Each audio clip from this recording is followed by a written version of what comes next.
igreja, Colossenses, capítulo 3, vamos ler do 1 ao 3.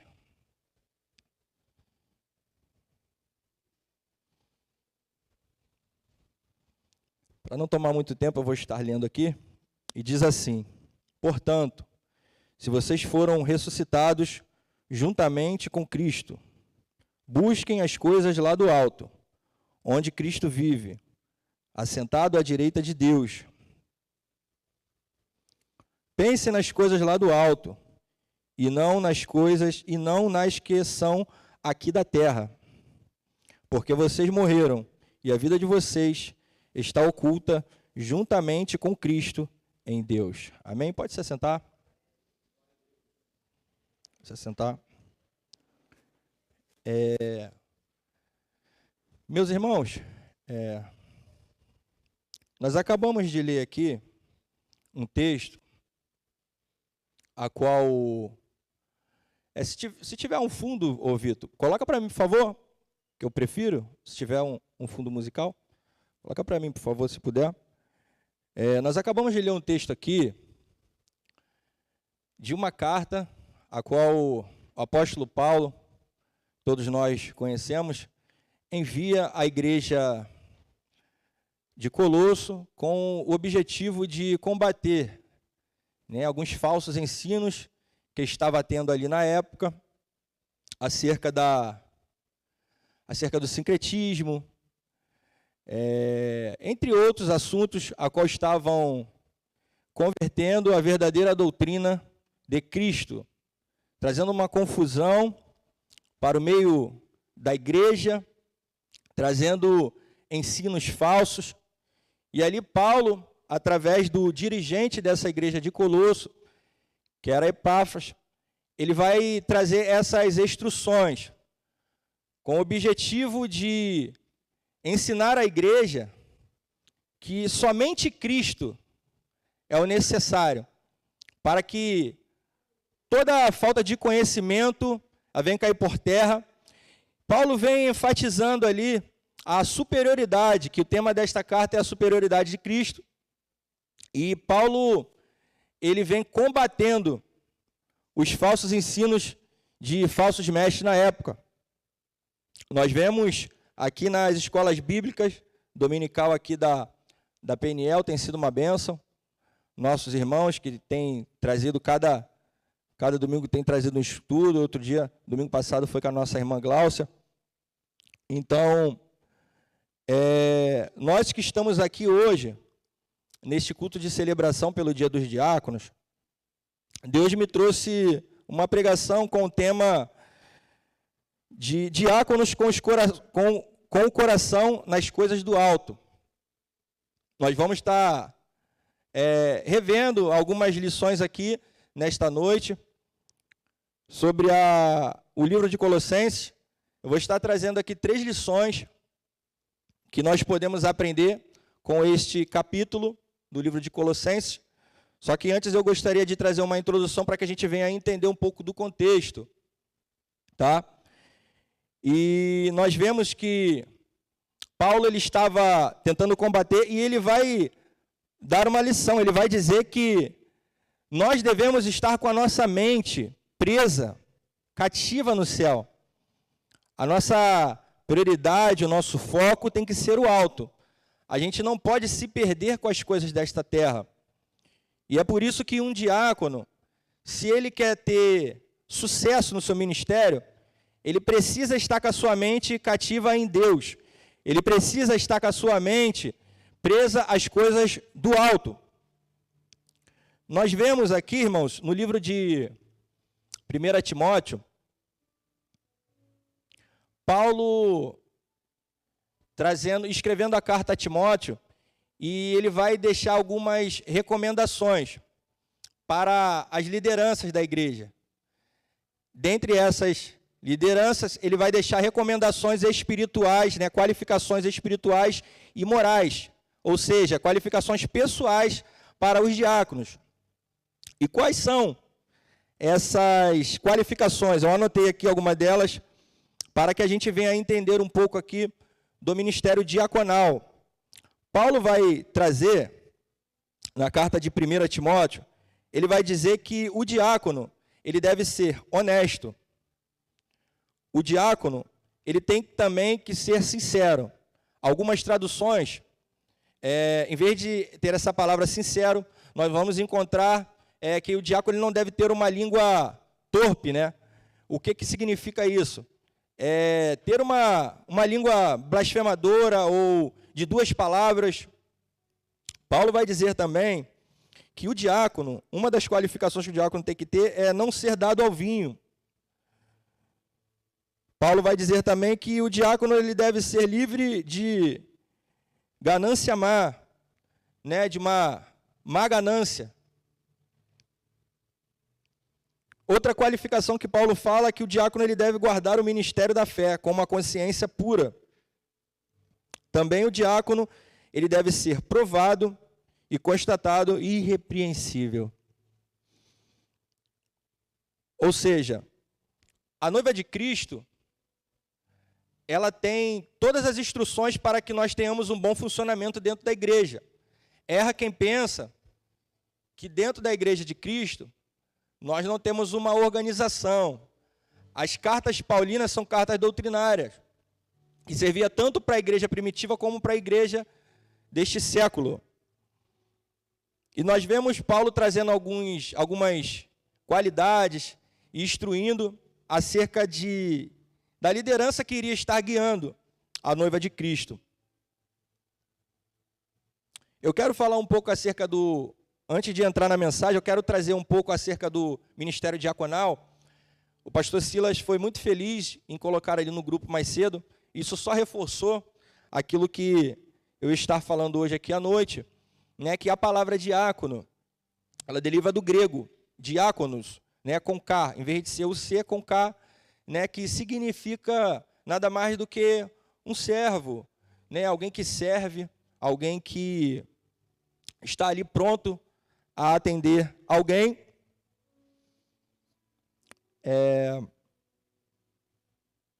O ministério diaconal ele foi criado ali no livro de Atos, capítulo 6,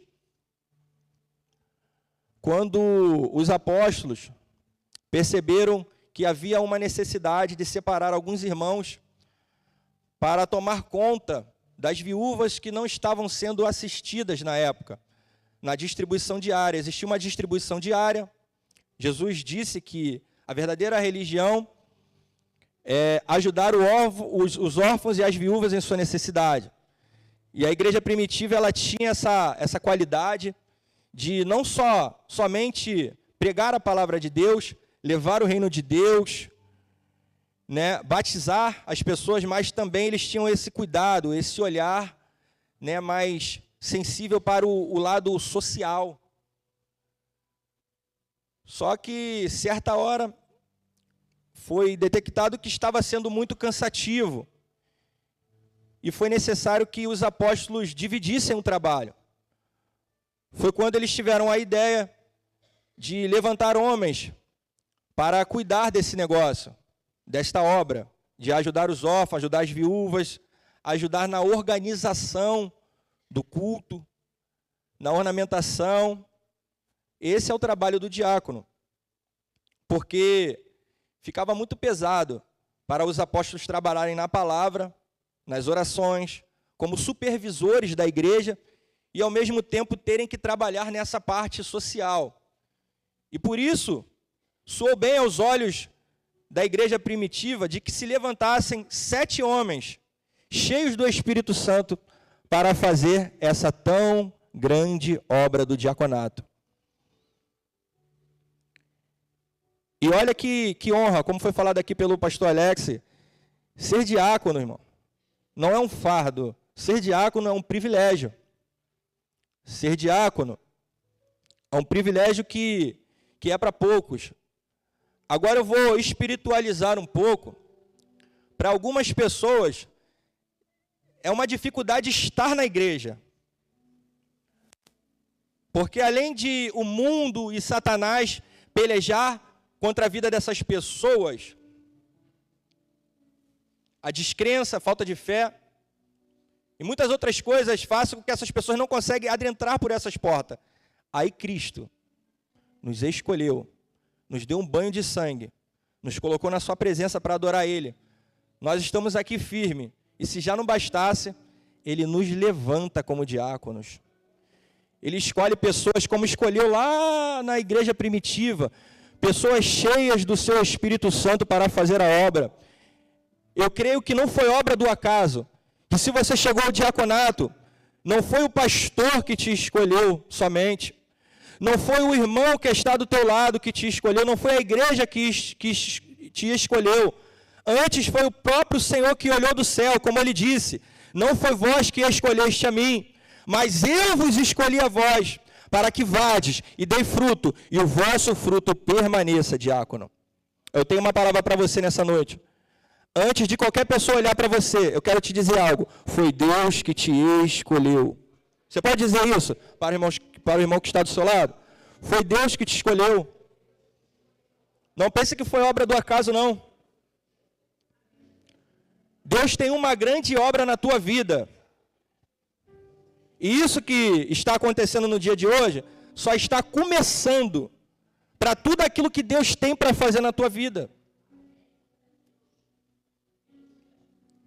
Aí os apóstolos escolhem 7 homens cheios do Espírito Santo para fazer a obra. Eles tinham todas as qualificações espirituais e morais. E além disso, foram provados.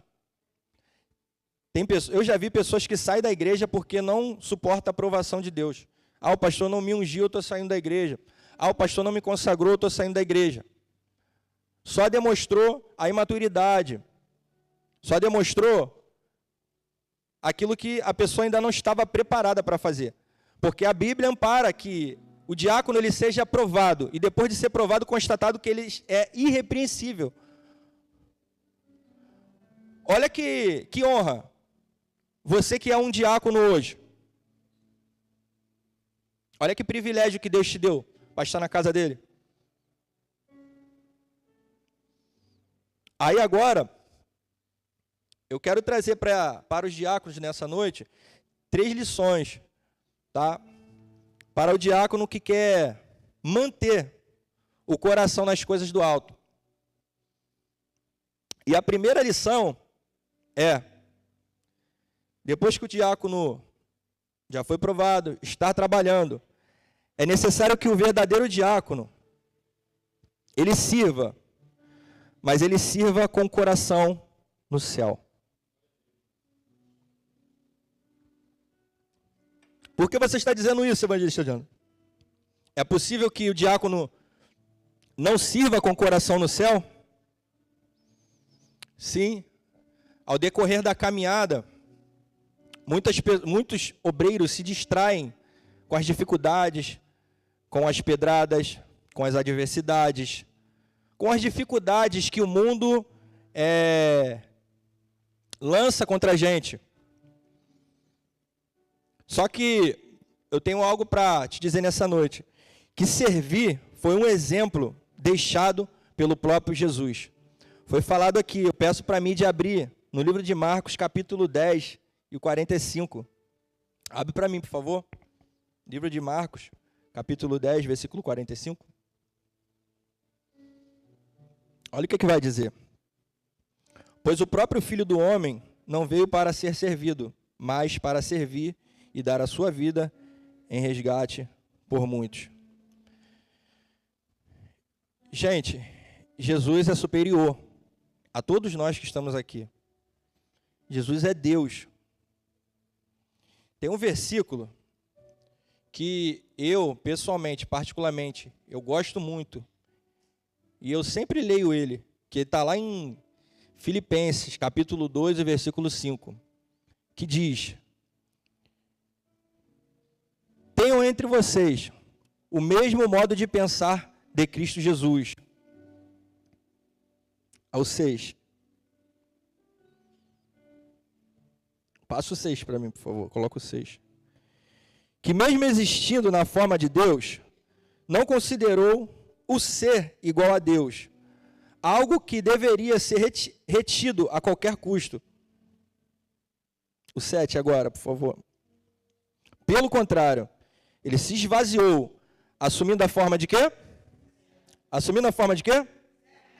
tornando-se semelhante aos seres humanos e reconhecido em figura humana. Agora o 8, por favor. Ele se humilhou, tornando-se obediente até a morte, e morte de cruz. Se Jesus ele veio para servir, como que eu e você, como que um diácono não vai querer servir a Deus e as pessoas nessa terra, pelo período que ele está passando por aqui? Servir, vou dizer para vocês, é uma expressão de amor e de humildade. Jesus sempre fez questão de enfatizar isso, o valor do serviço. Quantos aqui não lembram? Que o próprio Jesus lavou o pé dos seus discípulos. E Jesus disse, o que eu fiz, façais vós também. Servir é uma atitude que Jesus sempre fez questão de dar o exemplo para nós. E por isso que é indispensável um diácono que não serve, ele não gosta de servir. Só que talvez, se de repente chegou alguém aqui nesta noite, eu quero te dizer uma coisa, que Deus ele vai fazer queimar no teu coração, vai reacender uma chama do serviço, a paixão por vidas e pelo próximo, porque debaixo da autoridade da palavra de Deus, eu digo que a partir dessa noite, nenhum de nós mais será o mesmo. Não existe em vão, a palavra de Deus ela não volta vazia. Se Deus nos trouxe aqui nessa noite, Ele está nos dando um coração novo, um coração doador, um coração voluntário para servir a Ele e ao nosso próximo a partir de hoje. Porque é indispensável que um diácono, ele não venha querer servir, ele não vai querer viver uma vida de servidão. Eu vou te falar agora uma qualidade do serviço. Servir, irmão, é uma grandeza, tá? Para quem acha que é humilhação, é se colocar menor, está totalmente errado. Porque os princípios do reino de Deus, eles são antagônicos aos princípios daqui da terra. Eles são contrários. Deus fez isso para ocultar dos poderosos dessa terra. Deus ele pega coisas valiosas e esconde em coisas pequenas. E essa é uma das lições do reino. Que os princípios do reino de Deus, eles são contrários aos da terra. E aquele que quer ser grande no reino dos céus, ele deve se tornar o menor. Ele deve servir. Olha o que vai dizer no livro de Lucas 22, 27. Coloca para mim, por favor.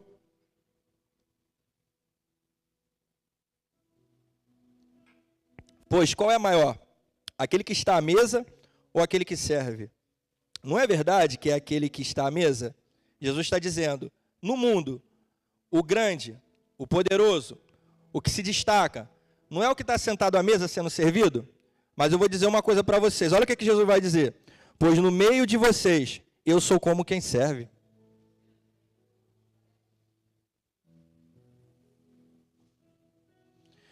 Tu quer ser grande no reino de Deus? Não olha para a tua posição social. Não olha para o teu cargo. Não olha para a tua condição financeira. Começa a servir mais. Começa a se humilhar na presença de Deus. Ao ponto das pessoas se sentirem constrangidas com as tuas atitudes. Tem ambição em alguma coisa que seja em servir a Deus e ao teu próximo com mais excelência nessa noite. Porque se eu não faço isso, eu estou me enganando. Que a minha ambição seja de ser grande nos céus. Alguém tem uma ambição como a minha nessa noite? De se tornar menor a cada dia? Se você tem essa ambição, Jesus está dando a senha aqui nessa noite. Passa a servir melhor e mais. Porque o serviço é algo também que agrada a Deus. Nós vemos pessoas na igreja que elas têm uma ideia errada, a questão do serviço. Já estou salvo, eu vou ficar paradinho aqui no meu canto, vou ficar quietinho só esperando ou Jesus voltar para mim, ou Jesus voltar para arrebatar a igreja. Aí não serve, não tem prazer, não tem o desejo de servir a ninguém. tem ambições em tantas outras coisas desta terra. Mas Jesus está nos trazendo o desejo real, verdadeiro que nós temos que ter, que é servir. É o ato de prestar o nosso serviço para Deus ou para alguém. Que nessa noite, essa vontade, esse desejo venha arder, a partir de hoje, venha arder em nossos corações. Amém, meus irmãos? A segunda lição, o diácono que quer ter um coração nas coisas do alto, ele precisa ter uma vida escondida em Cristo. Paulo vai falar isso aqui no capítulo que nós lemos, nos versículos que nós lemos, que o servo de Deus ele precisa ter uma vida escondida. Mas não somente é o servo de Deus, aplicando para os diáconos, trazendo para o meio dos diáconos nessa noite, o que é estar escondido em Cristo? Aquele ou aquilo que está escondido não está visível. O que está visível é o local ou alguém que essa pessoa ou essa coisa está escondido. Ou seja, se Paulo está dizendo que nós devemos nos esconder em Cristo, o diácono que quer ter um coração nas coisas do alto, a presença de Jesus tem que aparecer mais do que a presença dele na vida.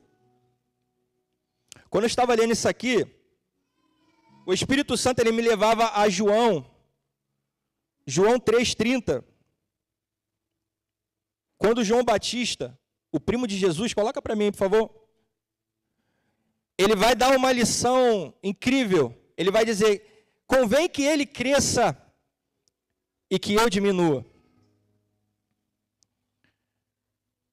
Ele vai falar algo incrível, ele vai mostrar que Jesus ele tem que sempre sobressair na nossa vida. Não adianta. Um diácono que aparece mais do que Jesus, é sinal de que ele já não está mais escondido em Jesus há muito tempo. É necessário que Cristo tome o lugar dele de honra.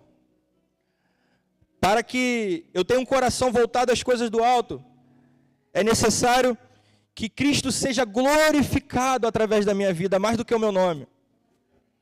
É necessário que Cristo venha sobressair, mas não somente neste corpo que vocês estão vendo, mas nas 3 divisões que a antropologia bíblica fala a respeito do ser humano: corpo, alma e espírito. É nessas 3 áreas que Cristo ele quer sobressair. Ele quer que nós venhamos estar escondidos, ele quer que os diáconos de Deus venham estar escondidos para que ele venha sobressair nessas 3 áreas. Coloca para mim 1 Tessalonicenses 5,23, por favor. É isso que Cristo almeja. Cristo ele não quer aparecer somente em uma área das nossas vidas. Ele quer aparecer em todas as áreas da nossa vida. E dentro da tricotomia, que é o estudo, a teoria que divide o homem, o 1 Tessalonicenses vai dizer: o mesmo Deus da paz os santifica em tudo, e que o Espírito, a alma e o corpo de vocês sejam conservados íntegros e irrepreensíveis na vinda de nosso Senhor Jesus Cristo. É nessas 3 áreas que Cristo ele quer sobressair nas nossas vidas. É nessas 3 áreas que Cristo quer sobressair na vida de vocês, diáconos.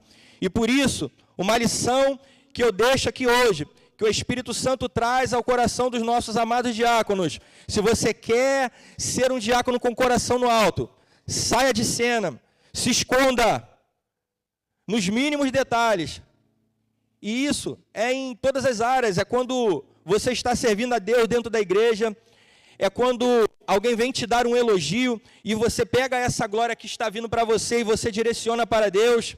Foi Deus que me revelou, foi a palavra dele que me ensinou. Se você quer ser um diácono com o coração no alto, aprenda esta lição que o apóstolo Paulo está trazendo para a igreja. A partir de hoje, seja um diácono escondido em Deus, porque Cristo ele quer te usar, mas é necessário que você venha estar escondido. Cristo não vai aparecer na vida de alguém que não se esconde, não dá espaço para ele aparecer. Sabe por quê? Porque a Bíblia vai dizer que a honra é dele, a glória é dele, o poder é dele. Se nós estamos aqui de pé, não foi mérito nosso, não foi pela nossa força, não foi pela nossa inteligência, foi porque ele foi lá no mundão, nos pegou, nos arrancou do lamaçal do pecado, nos deu um banho de sangue e nos colocou aqui na sua maravilhosa presença, irmão. Não foi mérito nosso. E é por isso que ele quer que nós venhamos dar a honra devida para ele. Tem alguém que a partir de hoje vai andar escondido em Cristo aqui? Tem? Tem alguém? Aleluia. Louvado seja o nome do Senhor. Eu quero agora aqui rapidamente, porque nós estamos em uma comemoração, não vou enfadigar vocês. Quero ser fiel ao tempo que me foi dado. Eu vou estar trazendo a terceira lição, que é... Preste atenção nisso aqui, porque isso aqui é muito importante, é pouco falado. E eu já finalizo já, mas eu quero que você saia entendendo isso aqui que o Espírito Santo colocou no meu coração. O galardão dos diáconos, olha a terceira lição, não vem dos homens, mas vem de Deus. Eu vou repetir. O galardão dos diáconos não vem dos homens, vem de Deus. Coloca para mim, Colossenses, ainda no capítulo 3, mas lá na frente, no versículo 24, por favor. Olha o que está escrito. O mesmo Deus da paz, não, sabendo que receberam do Senhor a recompensa da herança, é a Cristo, o Senhor que vocês estão servindo. Algumas traduções vai falar que essa recompensa é o galardão. Para quem não sabe, galardão, dentro da escatologia bíblica, são presentes eternos, presentes espirituais, que Deus ele vai dar para os crentes que foram salvos. Não confunda galardão com salvação. Haverá diversos julgamentos no futuro. E um dos julgamentos que vai julgar a respeito do galardão que os salvos hão de receber de Cristo é o julgamento, é o julgamento de Deus, é o julgamento de Cristo. O que esse julgamento ele vai julgar? Na linha do tempo, esse julgamento, dentro da escatologia, ele fica após o arrebatamento da igreja. É o tribunal de Cristo, perdão. Estava tentando me lembrar aqui o nome desse julgamento, é o tribunal de Cristo. Esse julgamento não é para julgar a salvação. Dentro desse julgamento, os crentes já estão salvos. E na escatologia, vai nos mostrar que esse julgamento é para julgar a intenção das obras que foram realizadas pelos crentes ainda em vida aqui na terra. Abre para mim, por favor. 1 Coríntios 3:11, vamos estar lendo aqui do 11 ao 15. 1 Coríntios 3, do 11 ao 15. Porque ninguém pode lançar outro fundamento, além do que foi posto, o qual é Jesus Cristo. E, se o que alguém edifica sobre o fundamento é ouro, prata, pedras preciosas, madeira, feno ou palha, a obra de cada um se tornará manifesta, pois o dia a demonstrará, porque será revelada pelo fogo, e o fogo provará qual é a obra de cada um. Se aquilo que alguém edificou sobre o fundamento permanecer, esse receberá recompensa. Em algumas traduções, galardão. Se a obra de alguém se queimar, esse sofrerá dano. Porém, ele mesmo será salvo, mas como que através do fogo. Amém? Aqui Paulo está mostrando para a igreja que Cristo, como é falado aqui na nossa igreja, nosso pastor sempre é bem feliz em frisar isso. Cristo ele não só se importa com as nossas atitudes, mas com a intenção das nossas atitudes também.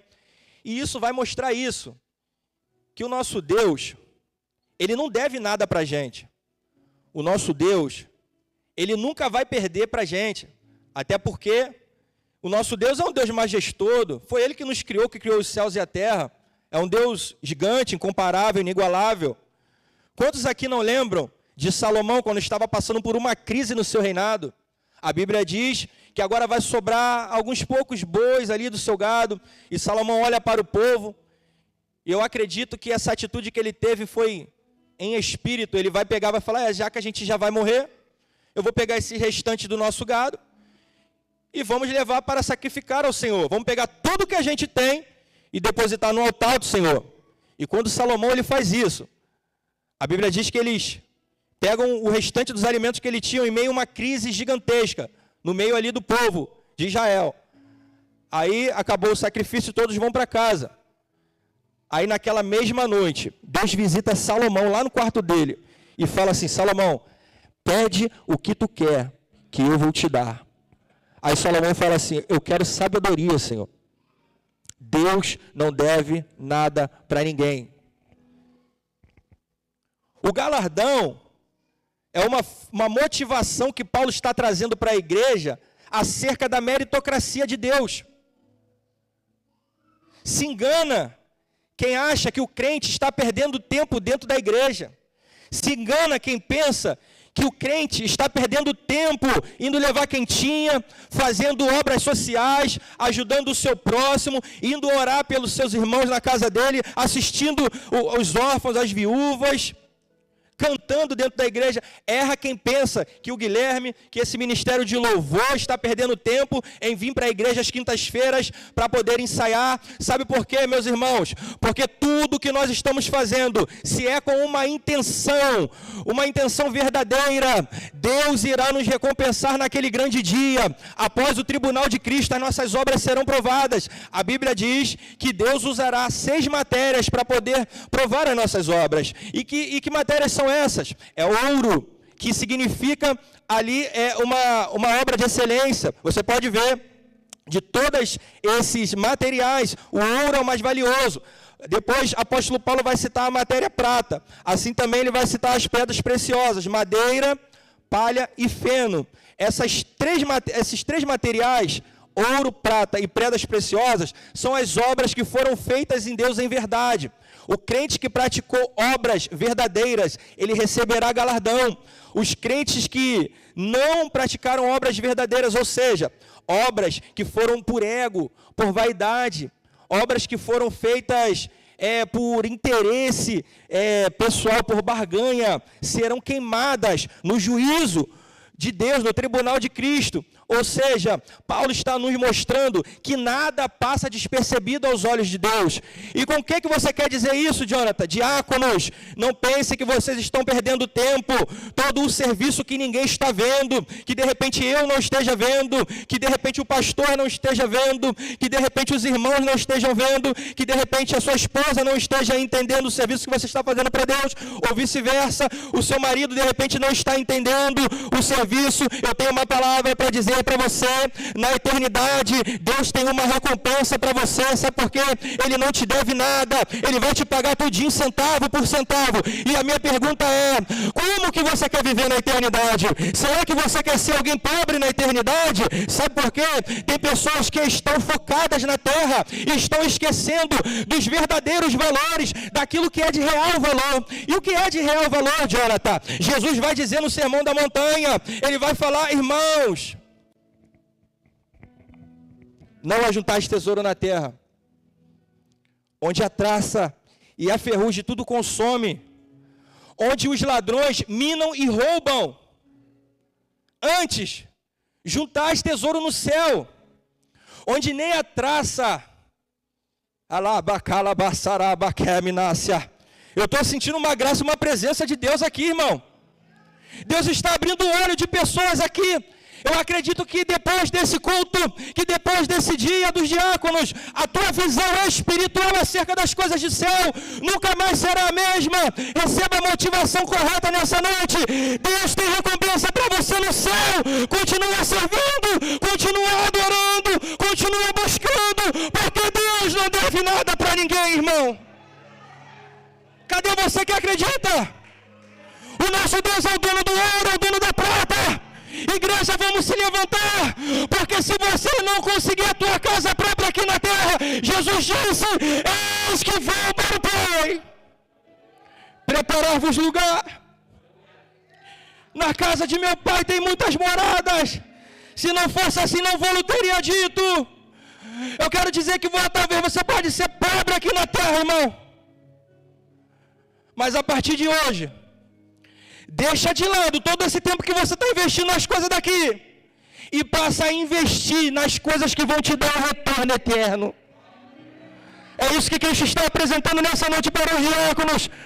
Eu quero te dizer, como o apóstolo Paulo disse, diáconos, seus trabalhos no Senhor não são vão. É debaixo da autoridade dessa palavra, tem uma recompensa para você. Você não é um pobre coitado porque você está passando por dificuldade. Você é alguém inteligente que Deus abriu a tua visão e te mostrou aonde tem o verdadeiro tesouro que é no céu. Aleluia. O verdadeiro tesouro está no céu, diáconos. O verdadeiro tesouro está na eternidade. Nesta vida nós só estamos de passagem, vale a pena as pessoas pensarem mal de você ao teu respeito, porque você está investindo na conta bancária do céu. Vale a pena as pessoas acharem que você é louco, que você é louca, porque você está investindo o teu tempo na igreja, porque você está investindo o teu tempo na obra do Senhor, porque você está investindo o teu tempo no teu próximo. Vale a pena, igreja. Essa palavra que eu tenho para dizer para você nessa noite vale a pena, porque Deus não deve nada para ninguém. Tem um galardão no céu te esperando. E eu já vou finalizar essa palavra explicando algo aqui. A Bíblia, ela não especifica o que é galardão, tá? Só para deixar claro aqui. A única coisa que ela nos ensina é que são presentes eternos.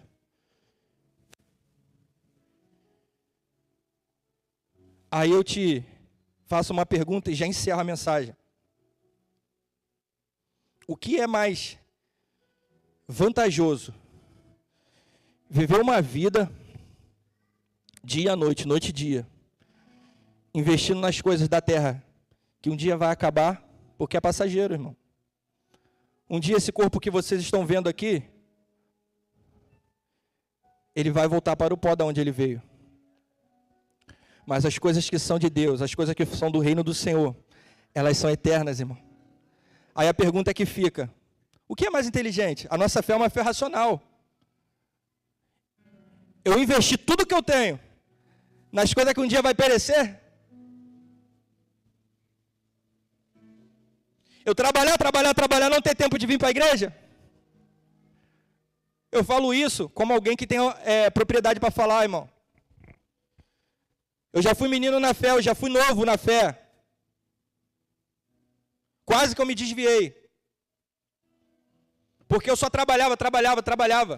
Eu achava assim, eu vou trabalhar e depois eu vou ter mais dinheiro para dar mais para o Senhor.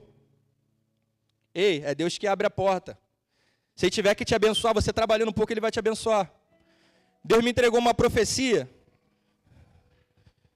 E Ele falou assim, Jonathan, eu trabalhava em 3 empregos. Deus falou assim, meu servo, descansa o teu coração, porque quem te sustenta sou eu. Eu estava no monte fazendo um propósito com Deus. Ele falou assim, quem te sustenta sou eu. Tu não vai precisar trabalhar como tu trabalha. Sabe por quê? Porque eu quero você na minha obra. Descansa o teu coração, que tu vai ver o que eu vou fazer na tua vida. Irmão, eu larguei os outros empregos, eu fiquei só em um. A Janaína pensou assim, o Jonathan ficou maluco. Eu falei, não.